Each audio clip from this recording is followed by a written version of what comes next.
Испания туристер арасындағы аса танымал әрі өте көп сұранысқа ие елдердің бірі. Әлем халықтарының жүрегін оп-оңай жаулап алып жүрген елдің ерекшелігі неде? Ойыңызға бірден көненің көзі саналатын мәдени ескерткіштер мен атақты Барселона қаласы түсті. Алайда Испанияда сіз естіп білмеген талай қызықтар бар. Елдегі ежелгі дәстүрлер мен көрікті мекендердің өзі бір бөлек әңгіме. Испания Еуропаның ең таулы мекені саналады, ал оның астанасы Мадрид. Еуропаның ең биік қаласы. Тағы бір айта кетерлігі, Мадрид елдің қақ ортасынан орын тепкен. Сондай-ақ Испанияның Еуропа шекарасында иеліктері бар екендігін біреу білсе, екіншісі біле бермейді.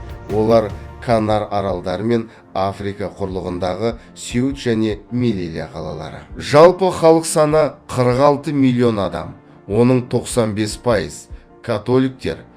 Испан халқы өте діншіл болып келгенімен біржынысты некелер тіркелгендігі таң қалдырады. Испания күнді ғашық еткен мекендердің бірі. Бұлай дейтініміз, мұнда бір жылдың 280 күні толықтай күн шуақты болып тұрады. Бұл жағдай туристер үшін өте қолайлы болғанымен, испандық фермерлер құрғақшылықпен күрестен зардап шегіп жатады. Еуропадағы жалғыз шөл Табернас Альмерия провинциясындағы Андалусия жерінде жатыр. Табернас шөлі Испанияның да ең құрғақ жері болып тіркелген.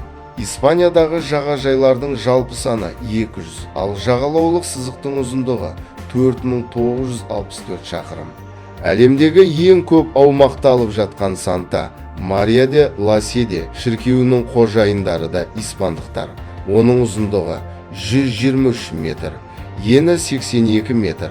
Әлемдегі ең кішкентай шіркеу Санта Исабель де Унгрия, Инкаламарес Малага қаласынан бой көтерген. Бұл ғимараттың ішкі ауданы бар болғаны 1,96 шаршы метр. Кадис Андалусияның батысында орналасқан өте көне қала. Ол Испанияның ғана емес, Еуропаның ең ескі, тіпті ең ежелгі қаласы ретінде танылған. Тарихшылар қаланың 1113 жылдары бой көтергенін айтып отыр. Және де заманауи Кадистің орнында финдік қалашықтың болғандығы туралы деректерде жоқ емес. Испаниядағы ең танымал спорт түрі футбол. 2010-2012 жылдары Испанияның футболдан әлем чемпионатын жеңіп алғандығын өздеріңіз де жақсы білесіздер. Футбол фанаттары арасында кең танылған оле-оле ұран үшін Испанияға қарыздармыз. Ерте кездерде бұл сөз коррида, фламенко ойындарында айтылған. Онан кейінгі орындарда теннис пен гольф ойындары тұр. Испания шарап өндіру бойынша 3-ші орында тұр. 1-ші орында Франция, 2-ші орында Италия. Олар елдің әрбір ауданында жасалады. Шараптың маркасына өндірілген орны міндетті түрде көрсетіледі. Әлем бойынша өндірілетін зәйтүн майының 44% Испанияның еншісінде. Мемлекетте жануарлардың саны көп болғандығымен ең көп кездесетіні жарғанаттар екен. Жарғанат Валенсияның нышаны. Испанияның әрбір облысы, әрбір ауданы бір-бірінен едәуір ерекшеленеді. Асханасы, салт дәстүрі, тіпті тілі де басқаша келеді. Мәселен, баскер тілі Испанияның солтүстігінде тұратын халық сөйлейді. Ешбір тілдік топқа кірмейді. Бұл тілді американдықтар 2-ші дүниежүзілік соғыс кезінде құпия хабарламаларды жеткізу үшін пайдаланған. Испания атауының шығуы туралы бірнеше тұжырымдар бар. Фин тілінен аударғанда қояндар елі деген мағынаны білдіреді. Испанияда кешкі ас үшін қалыпты уақыт кешкі сағат 9 бен 10-ның арасы болса, олар сағат таңғы 5-те оянады. Бұл уақытта қаладағы барлық кафелер ашық болады. Испандықтардың көпшілігі таңертең міндетті түрде кофе ішеді. Мектеп оқушылары, мектеп жасына дейінгі оқушылар түнгі сағат 2-ге дейін қыдырып жүре алады. Себебі күндіз күн қатты ыстық болғандықтан серуендеу мүмкін емес. Түнгі тіршілік өте қызу жүріп жатады. Жастар футбол ойнайды, саябақта серуендейді, иттерін серуендетеді. Испаниядағы күннің ұзақтығы туристерге өте қолайлы. Олар бір күннің ішінде өздері ойлағаннан да көп нәрсені көріп, біліп үлгере алады. Испандықтар өте эмоционалды келеді. Сондықтан олар сөйлесу кезінде бір-біріне өте жақын тұрады және қолдарын ұстасады.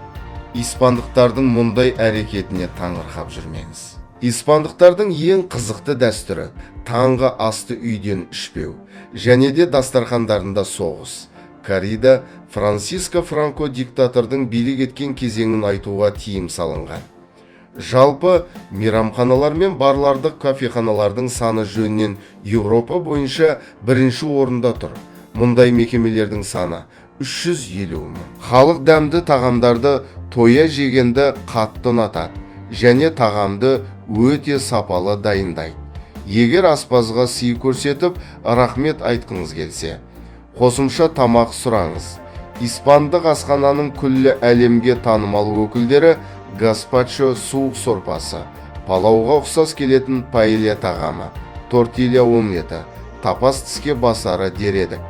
Және этохамон тағамы да үлкен құрметке ие. Испандықтар өте көңілді әрі жылы шырайлы халық. Егер сіз адасып қалсаңыз, кез келген испандық қолының бос еместігіне қарамастан міндетті түрде көмектесе алады. Біздің халыққа жақсы таныс бүгінгі істі ертеңге қалдырма деген аталы сөз испандықтар үшін мүлде жат. Олар қашан деген жиі қойылатын сұраққа маньяна деп жауап береді. Маньяна ертең деген мағынаны білдіреді.